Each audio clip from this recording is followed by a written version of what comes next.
আজকে দ্বিগু সমাস শিখব। দ্বিগু সমাসের এ টু জেড কিন্তু আজকে জানতে পারবো।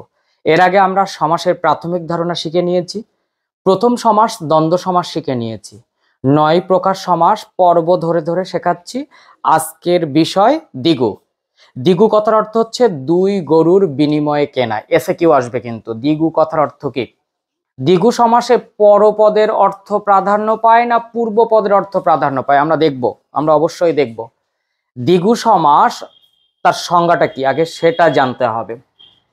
যে সমাসের পূর্বপদ সংখ্যাবাচক বিশেষণ এবং পরপদ বিশেষ্য হয়। পূর্বপদ কি হবে? 1 2 3 4 5 6 যে কোনো সংখ্যাবাচক বিশেষণ পদ হবে, আর পরপদটা হবে কি? বিশেষ্য। ক্লিয়ার? এবং তাদের যদি সমষ্টি বোঝায় তাহলে সেটি দ্বিগু সমাস হয়। বোর্ডে যাই, বুঝতে পারবে। আমি বললাম চৌমাথা।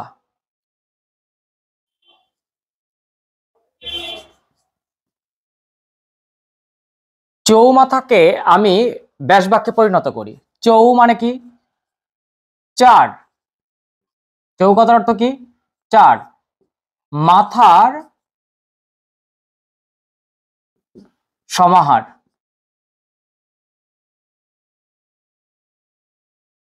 বুঝে নাও, এটি কি বলবো আমরা? সমাসবদ্ধ বা সমস্ত পদ। এর মধ্যে প্রথম পদটিকে আমরা কি বলবো? চৌকে বলবো পূর্বপদ, মাথাকে কি বলবো? পরপদ বা উত্তরপদ। পূর্বপদ কি হবে? সংখ্যাবাচক বিশেষণ, আর পরপদ হবে কি? বিশেষ্য। এটাই তো, দেখে নাও। চৌ পূর্বপদ, মাথা পরপদ। চৌ কথার অর্থ কি? 4। তাহলে এটা কি হলো? সংখ্যাবাচক বিশেষণ, তাই তো। আর পরপদ কি? মাথা। মাথা মাথা কি বলেছিলাম? পরপদ হবে বিশেষ্য। মাথা কি? বিশেষ্য। এবং এদের টোটালটাকে কি বোঝাবে? সমষ্টি বা সমাহার। তো সমাহার বুঝিয়েছে, কাজেই এটি দ্বিগু সমাস। এইরকম ভাবে যদি বলি তে মাথা, তে মানে কি? 3। পূর্বপদ 3 কি হবে? পূর্বপদ। তাহলে পূর্বপদ অবশ্যই বলেছিলাম সংখ্যাবাচক বিশেষণ হলো তে মাথার সমাহার। মাথা বিশেষ্য পদ। আমি বললাম ত্রিভুবন, ত্রিভুবনের সমাহার। এইভাবে আমি একাধিক এক্সাম্পল নিয়েছি, দেখে নাও। পঞ্চপ্রদীপ, পঞ্চ মানে কি? 5। পঞ্চপ্রদীপের সমাহার। তে মাথা, ত্রিফলা, ত্রিভুবন, শতাব্দী, শত অব্দের সমাহার। এইভাবে যে সমাসের পূর্বপদ সংখ্যাবাচক বিশেষণ হয় এবং পরপদ বিশেষ্য হয় তাকে আমরা দ্বিগু সমাস বলবো। এই দ্বিগু সমাস 2 প্রকারের, একটা তদ্ধিতান্তক দ্বিগু সমাস, একটা সমাহার দ্বিগু সমাস। এই তদ্ধিতার্থক দ্বিগু সমাস এবং সমাহার দ্বিগু সমাস কি সেটা এবার বুঝবো।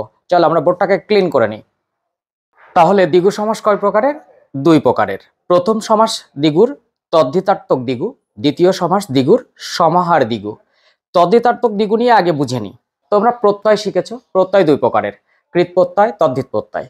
কৃৎ প্রত্যয় থেকে যে শব্দ তৈরি হয় তাকে বলা হয় কৃদন্ত শব্দ, আর তদ্ধিত প্রত্যয় থেকে যে শব্দ তৈরি হয় তাকে বলা হয় তদ্ধিতার্থক শব্দ বা তদ্ধিতান্ত শব্দ। এখন জানতে হবে তদ্ধিত প্রত্যয় নিষ্পন্ন পদ দ্বারা যে দ্বিগু সমাস হয় তাকে কিন্তু বলা হয় তদ্ধিতাত্মক দ্বিগু সমাস। ক্লিয়ার? একটা উদাহরণ 3 করি।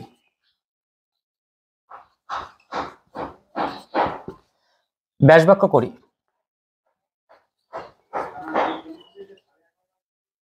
3 কড়ির বিনিময়ে কেনা। এরকম 5 কড়ি, 5 কড়ির বিনিময়ে কেনা। এইভাবে তদ্ধিতার্থক দ্বিগু সমাসটা হয়। তাহলে এবার আমরা বুঝবো কি? সমাহার দ্বিগু।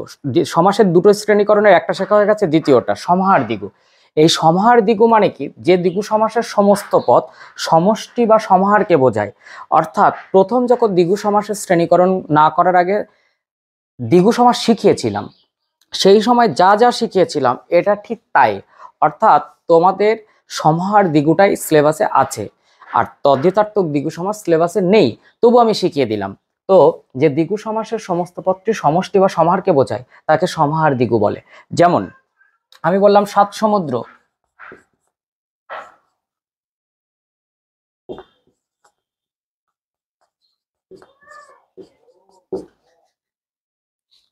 সাত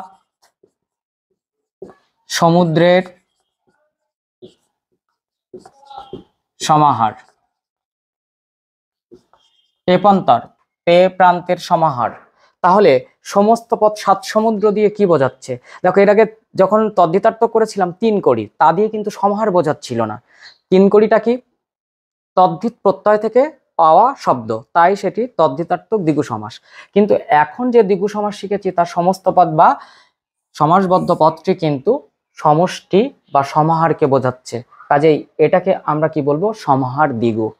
তাহলে দ্বিগু সমাস নিয়ে আর কারোর কোনো প্রশ্ন রইল না। চটজলদি আরেকবার বলে দিচ্ছি। দ্বিগু কথার অর্থ হচ্ছে দুই গরুর বিনিময়ে কেনা।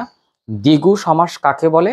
যে সমাসের পূর্বপদ সংখ্যাবাচক বিশেষণ এবং পরপদ বিশেষ্য, তাকে দ্বিগু সমাস বলে। দুই প্রকার: তদ্ধিতার্থক দ্বিগু, সমাহার দ্বিগু। তদ্ধিত প্রত্যয় নিষ্পন্ন শব্দ দিয়ে বা তদ্ধিত প্রত্যয় থেকে পাওয়া শব্দ থেকে যে দ্বিগু সমাস হয় তাকে বলা হয় তদ্ধিতার্থক দ্বিগু, যেমন তিন কড়ি পাঁচ কড়ি। আর সমাহার বা সমষ্টি বোঝায় যে দ্বিগু সমাস, অর্থাৎ সমস্ত পদটি দেখেই বোঝা যাবে এটা সমাহার বা সমষ্টি বোঝাচ্ছে, তাকে বলা হয় সমাহার দ্বিগু। ক্লিয়ার? প্রশ্ন থাকলে অবশ্যই ইনবক্স করো। নেক্সট ভিডিওতে দেখা হচ্ছে পরবর্তী সমাস নিয়ে।